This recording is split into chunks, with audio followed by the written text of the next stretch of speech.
ഇപ്പൊ എവിടുന്ന വരുന്നത്? ഞാനിപ്പോ വരുന്ന എന്നെ കെട്ടിച്ചു വിടുന്നത് കോട്ടയത്താണ്. പക്ഷെ ഞാനിപ്പോ വരുന്നത് വാഗതാനത്തുനിന്നാ. വാഗത്താനത്ത് കെട്ടിച്ചു വിട്ടത് കോട്ടയത്ത് നിന്നാണെങ്കിൽ കോട്ടയത്ത് നിന്നല്ലേ വരേണ്ടത്, വാഗത്താനത്ത് നിന്നല്ലല്ലോ. അതിപ്പോ എങ്ങനാ? ഞാൻ എന്റെ ഭർത്താവിന്റെ അനിയന്റെ കൂടെ വാഗത്താനത്ത് വാടകയ്ക്കല്ലേ താമസിക്കുന്നേ. ഭർത്താവിന്റെ അനിയനോടൊപ്പം വാഗത്താനത്താ താമസിക്കുന്നത്. അപ്പൊ ഭർത്താവിന്റെ കൂടെ എനിക്ക് യോജിച്ചു പോകാൻ പറ്റില്ല. ഒരു സ്ത്രീയോട് ഒരു പുരുഷനും ചോദിക്കാത്ത ചോദ്യങ്ങളാണ് എന്റെ ഭർത്താവിനോട് ചോദിച്ചത്. അതും എന്റെ മുഖത്ത് നോക്കി ചോദിച്ചു. അതൊക്കെ ആയിരിക്കും ഇങ്ങനെ ഒരു തീരുമാനം എടുക്കാൻ വേണ്ടിട്ട് ഇവരുടെ പ്രചോദനം തന്നത്.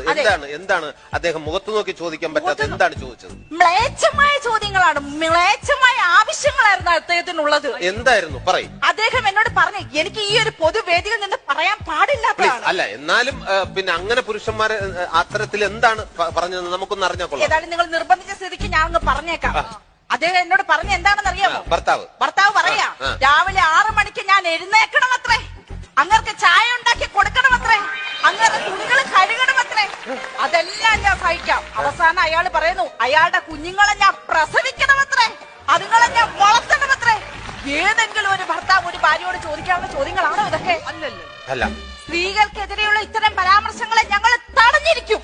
ഇപ്പൊ എവിടുന്ന വരുന്നത്? ഞാനിപ്പോ വരുന്ന